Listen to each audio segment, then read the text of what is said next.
আসসালামু আলাইকুম।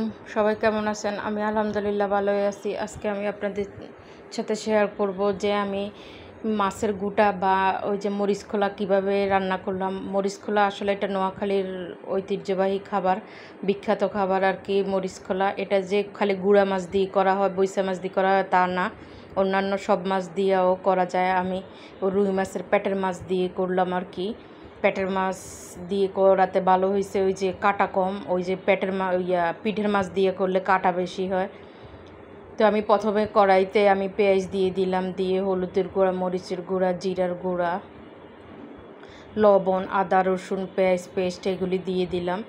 দিয়ে তারপর আমি এই যে মাছটা দিয়ে একটু কিছুক্ষণ কষিয়ে তারপরে এটাকে একদম ঘুটে নিব আর কি। তো এই যে এই রান্নাটা কিন্তু অনেক মজা হয়েছে, এই মাছটা খাইতে কিন্তু অনেক মজা লাগছে, মানে খুবই মজা। তো আমি এটাকে একদম মরিচ খোলার মতো করে ফেলছি আর কি।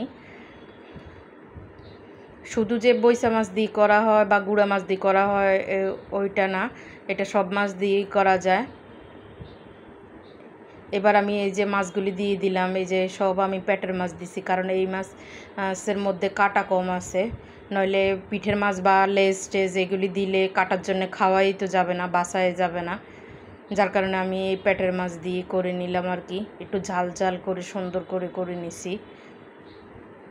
আমার ভিডিওটা কেমন লাগলো কমেন্টের মাধ্যমে জানাবেন। আমার ইউটিউব চ্যানেলটা সাবস্ক্রাইব করে দিবেন। আমার ইউটিউব চ্যানেলের নাম শাহানার রান্নাঘর। ফেসবুক পেজে লাইক কমেন্ট শেয়ার করবেন।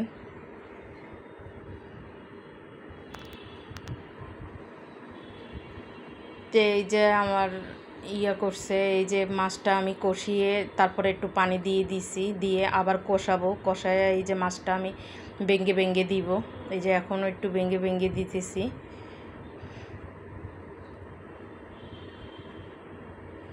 তো এইভাবে করে আমি মাছটা রান্না করে নিব। এই যে ঢাকনা দিয়ে ডেকে দিব, ঢাকনা দিয়ে ডেকে দিব। তারপর আমি এটাতে টমেটো দিব, ধনিয়া পাতা দিব, কাঁচামরিচ দিব। এই যে আমি ঢাকনা দিয়ে ডেকে দিছি। এবার এই যে ঝোলটা অনেকটা মানে কমে আসছে, তো এই পর্যায়ে আমি এই যে আর একটু গুঁটা দিয়ে তারপর আমি এই যে টমেটো দিয়ে দিব।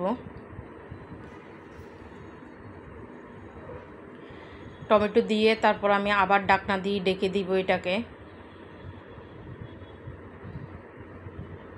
এই যে টমেটো আর কাঁচামরিচ দিয়ে দিলাম, দিয়ে আমি ঢাকনা দিয়ে ডেকে দিব।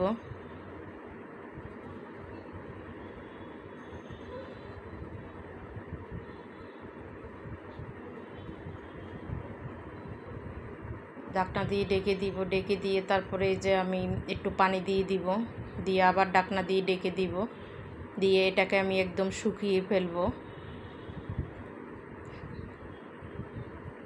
এই যে আমি আবারও ভালোভাবে এই যে নেড়ে চেড়ে নিচ্ছি,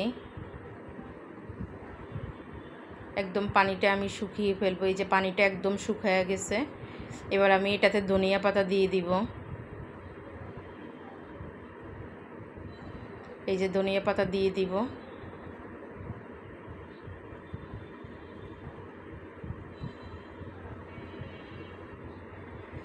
ধনিয়া পাতা দিয়ে তারপর আমি এটাকে আমি নামিয়ে নিব। সবাই ভালো থাকবেন, সুস্থ থাকবেন। আজকের মতো আল্লাহ হাফেজ। সবার জন্য শুভকামনা রইল, আমার জন্য দোয়া করবেন।